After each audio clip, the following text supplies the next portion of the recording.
if I clean the outside, and I made sure I covered up and taped it so nothing would go in there when I clean all the crap I'm sure off. you did. Yeah. Yeah. Sure. Sure. You know what? I'm not worried about it at all. No. Because you're going to blow the motor. It doesn't matter. Ow. I raced in the dirt. A little extra dirt. My back feels a little crunchy. Yeah, my back always hurts, so I just don't worry about it. Well, you know. It's the way she goes. Bob. Okay. What number you want?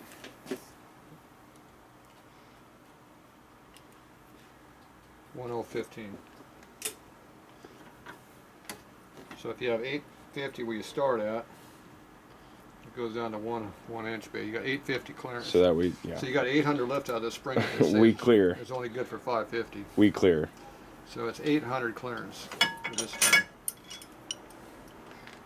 It says it's only good for 550. 600. I think it's good for 600. They said it's okay. Crane. It's a Crane 175 spring with titanium retainer. Now they can make a heavier duty spring, which I have. It gives you more tense, but I haven't measured yet.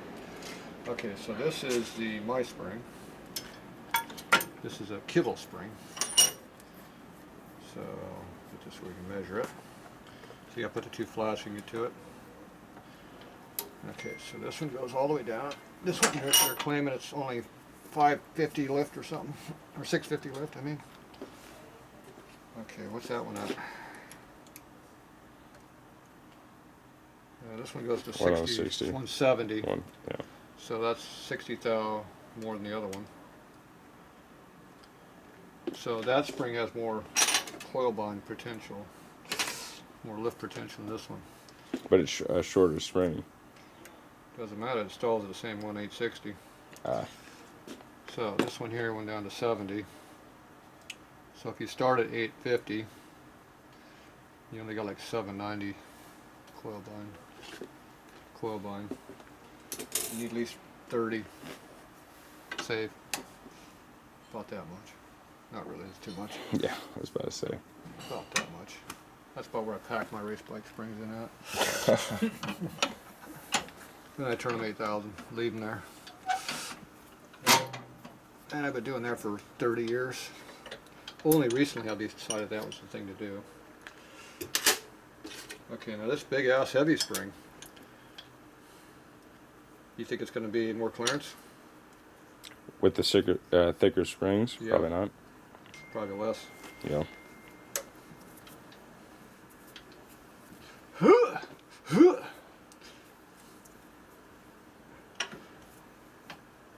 Something's coil binding right there. Probably the coil. And then it goes more. Ooh. Right, they get kind of stiff there, but there's a full coil bind. That's kind of a half coil bind. That's kind of a designed correctly. Split the difference? Well, there's still coil on the big one, but it's the inner one's the problem. Okay, this Damn. one, I don't have the edge here, so about 150, 150. So if you start at 850, way less. we're at 150. So that's 700. Yeah. And you gotta give it 50, right? At least, so 650. At least 30. Yeah. So that's good for 650. Well, we got a 620, so that's good. So you're there, but that's a lot of spring tension on the seat that you don't really need. Allegedly. So this spring is more like a conical spring where it's got a lot of seat pressure, but it runs out quick. Yeah. So it's 300 on the seat, but the inch pounds is not real high. Versus this one over here, where it starts out on the seat pretty good, and then it rises up almost the same as this one, but it starts at 50 pounds, 60 pounds less on the seat. Damn. So this has a heavier spring rate. So this is probably something with 300s inch pounds. This is probably more than 400s, low fours. Springs I use on my race bike are usually in the high fours to mid fives on the inches. So every inch of travel, you have 500 pounds. Damn. Depends on how big a spring you want to run. But 450s are good springs. 350s are kind of wimpy. Most of your modern V-high stuff, conicals, they barely get into the 3s, 320s, maybe. That's why I don't like them. they don't have any tension for going over the big cam lobe. Yeah. When you have that nice big rounded lobe like that, it takes tension to make it go back down that hill. Now this spring here, see how it's more even? Yeah. So this will take less spring than this will. Everything else being equal, this needs more spring tension. The more aggressive this is here, the more tension you need. The more weak it is here, less tension.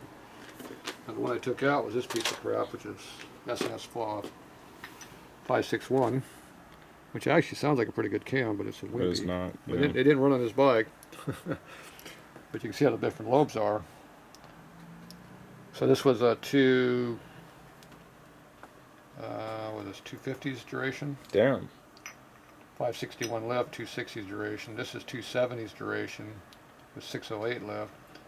This is 80s. 280s duration. Yeah, with, 282, so 285. it's 10 degrees more than this one. And this is at 620 lift. Yeah. So it's got 10, 15,000 more lift, but it's got 10 degrees more duration. But the duration is measured down here, not up here. Yeah. This is TD lift up here. So when this thing has 300 TD lift, this one's only got Yeah, 250. you can see the difference right here Yeah. from the collar. Yeah, the 250 lift here versus 300 TD here, that's the difference. Yeah. It's thicker up in here.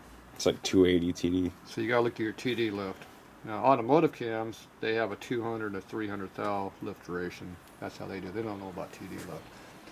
Because they're a wedge motor, the valves don't hit each other.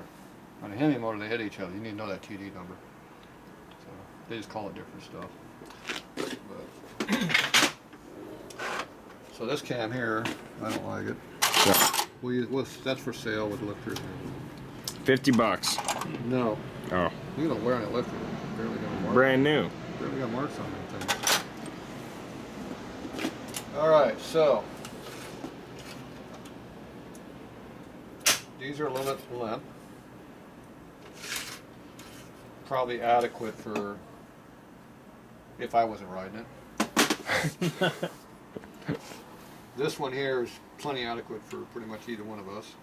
And this one here is a little overkill on the seat pressure. So that means I need a bigger cam. Which is going to tax the wimpiness of this push rod. Because this push rod is not going to stay tight.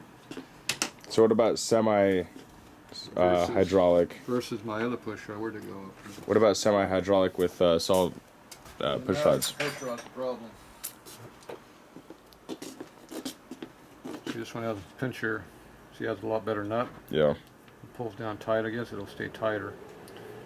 Whereas that other one here, The taper light. this has a lot bigger screw on it. So potentially it's stronger, but they're super No seat thin. pressure, yeah. They're really thin through here. They just don't hold up. So this one will stay relatively tight. This will come loose. Now what I did on my bike, I took NASCAR push rods. I bored them out with a carbide end mill and a lathe. I took a panhead adjustable lifter that has a big shank like this on it, and I stuffed it inside of that NASCAR push rod. And that's what I run. They don't move. They don't come loose. I think they're lifetime push rods. Perfect. But they'd be hard to replace. Yeah. These things here I had on the bike. I wasted 2 rocker arms with this setup, 2 valves, and I never even rode the bike. I blew it up 3 times. Perfect. So I took these out, And those are going in. and I made Nice. my push rods. And they don't move. So I would not use this push rod with anything more than that spring. So we're going to use that push rod for more than that spring. Yeah, I like that. Because my springs are bigger than this, and that didn't fly. So Thank God it's smaller. you might get away with something like this spring maybe, because it's still pretty stout, but not.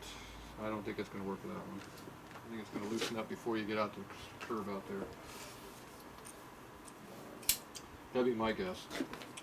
Well, we're going to find out. All right. So Loctite is what he said. Yeah, Loctite your push rods. with- Red Loctite, with yeah. 12 sleeve retainer. Yeah, that's right. Make sure you get all the oil out first. Too. Yep. Good luck on that one. Yeah. Now your lifters, you need limited lifters. Well, they're solids. because with this much spring tension, that hydraulic is going to go, ugh, and go, Perfect. So these solid lifters will do. solids will be nice. Thank God they're in there. Solids don't care about spring tension. Perfect. Limited hydraulic ones don't care about either, because once they collapse them down to the whatever They're you gave solids.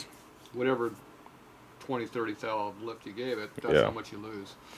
So you lose about 10 degrees of duration at idle. 8,000 RPM, who knows? It still might lose it, or it might come back. Variable duration. Perfect. VVT. That's how it does it. It's variable duration by load. Yeah. So where's my valve springs? My valves.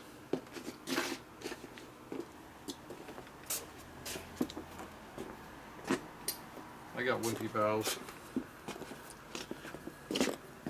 Where's your wimpy valves? Look like the same wimpy valves, They do.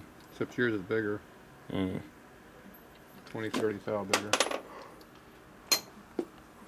Alright, I gotta go check my bag. Take over.